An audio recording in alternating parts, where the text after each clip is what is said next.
Այսօր կարծիքի տաղավարում հյուրընկալել ենք Հայաստանի Հանրապետական Կուսակցության երիտասարդական կազմակերպության անդամ քաղաքագետ Շուշան Զաքարյանին, նրա հետ խոսելու ենք իմպիչմենտի մասին, սպասվող ընտրությունների մասին նաև, բարև ձեզ Շուշան։ Բարև ձեզ։ Ինչպես արդեն նշվեց, այսօր խոսելու ենք իմպիչմենտի գործընթացի, սպասվող ընտրությունների եւ ինչպես նաև երիտասարդների մասնակցությանը վերոնշյալ գործընթացներում։ Լինելով երիտասարդ քաղաքագետ ընկերներիցս եւ ոչ միայն ընկերներիցս, բազմաթիվ երիտասարդներից բարբերաբար ստանում եմ հարցեր, թե ինչ է իրենից ներկայացնում ներկայումս այդքան շատ քննարկվող իմպիչմենտի գործընթացը։ Իրականում բոլորն էլ ինչ որ չափով ծանոթ են ինչ է իրենից ներկայացնում իմպիչմենտը, ինչպես է իրականանում, սակայն մանրամասնություններից տեղեկացված են քչերը։ Իրականում ինչ է իրենից ներկայացնում իմպիչմենտը։ Իմպիչմենտը քաղաքական եւ սահմանադրական մի մեխանիզմ է, որի միջոցով այսպես ասած հեռացվում է երկրի նախագահը կամ վարչապետը կախված երկրի կառավարման համակարգից, երբ որ ձևավորվում է նրա հանդեպ անվստահություն, բայց տվյալ գործընթացը իրականացնելու համար անհրաժեշտ է խորհրդարանի աջակցությունը, այսպես ասած, որն է քայլերի հաջորդականությունը եւ ինչպես է այն իրականացվում։ Նախ եւ առաջ, եթե կա հստակ ձևավորված պահանջ, որ վարչապետին կամ նախագահին չեն վստահում, ինչ հանգամանքներում պահանջում են նրա հրաժարականը եւ դա ցանկանում են անել սահմանադրական կարգով, տեղի է ունենում իմպիչմենտի գործընթաց, տեղի է ունենում հետեւյալ քայլերը։ Նախ եւ առաջ ստորագրվում է падգամավորների կողմից անվստահության, այսպես ասած, թերթիկը ներկայացվում խորհրդարան, տեղի են ունենում լսումներ։ Շատ հաճախ հարց է առաջանում, թե որ երկրներում կարող է առաջանալ իմպիչմենտի գործընթացը, տեղի ունենալ իմպիչմենտի գործընթացը, ինչպես կարող է այն իրականանալ։ Իմպիչմենտի գործընթացը հիմնականում տեղի է ունենում թվացյալ ժողովրդավար երկրներում, ինչու թվացյալ, որովհետև շատ երկրներ իրենց համարում են ժողովրդավար, ինչպես օրինակ Հայաստանը ժողովրդավարության բաստիոն, բայց իրականում դա այդքան էլ այդպես չէ։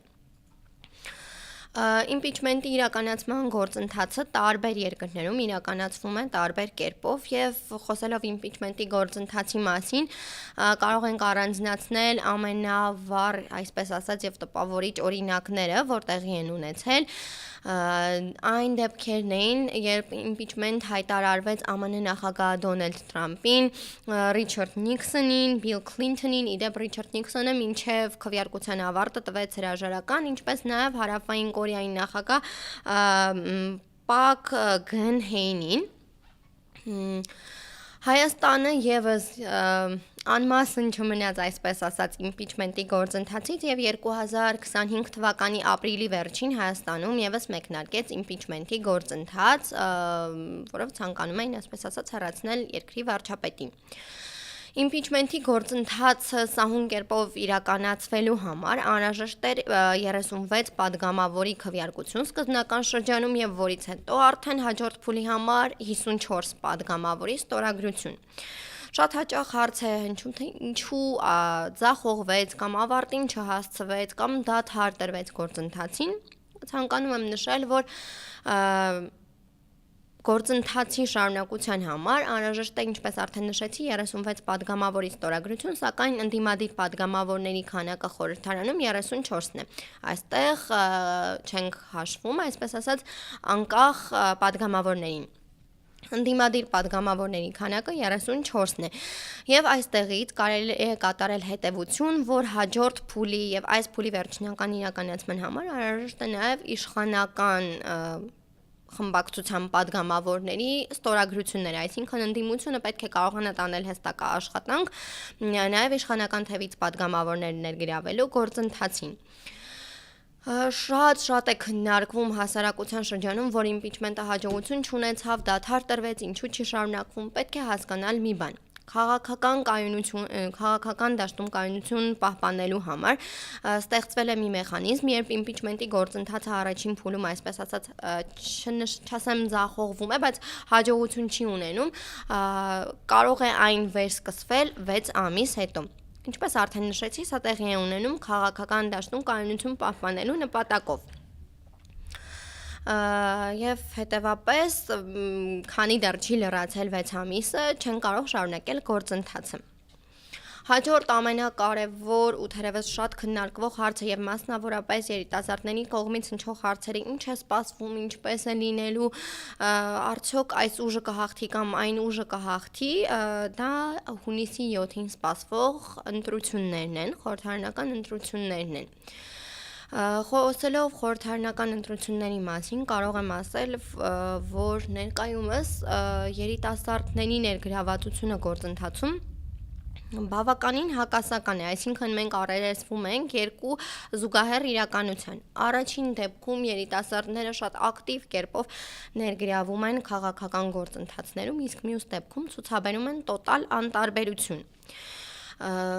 Իհարկե կարող է երիտասարդը չլինել կուսակցության անդամ եւ պարտավորել չլինել կուսակցության անդամ, զբաղվել քաղաքագիտությամբ կամ քաղաքականությամբ, լինել քաղաքական գործիչ կամ քաղաքագետ, սակայն լինել տեղեկացված, լինել իրազեկ պարտավոր է, որովհետև ցանկացած տեղեկություն, ցանկացած իրազեկվածություն, որը երիտասարդը կունենա իր երկրում տեղի ունեցող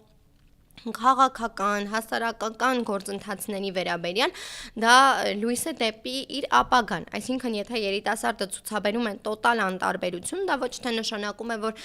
երիտասարդը պարզապես չի ուզում զբաղվել քաղաքականությամբ, քաղաքագիտությամբ, մասնակից լինել քաղաքական գործընթացներին, այլ ըստ իս ցուցաբերում է անտարբերություն, հանցավոր անտարբերություն սեփական ապագայի նկատմամբ։ Ինչու հանցավոր անտարբերություն, որովհետև մտահոգ չլինել սեփական ապագայով ըստ իս հանցանք է։ Այստեղ առաջանում է եւս մի կարևոր խնդիր, քանի որ երիտասարդները, երբ որ ցուցաբերում են անտարբերություն, նրանք կանգնում են վտանգի առաջ ինքնության, կորստի, արժեքների հետ կապված խնդիրների։ Այսինքն, եթե երիտասարդը չի մտահոգվում իր ապագայով, նաեւ չի մտահոգվում սեփական երկրի արժեքներով, ինքնության պահպանմամբ եւ այլն։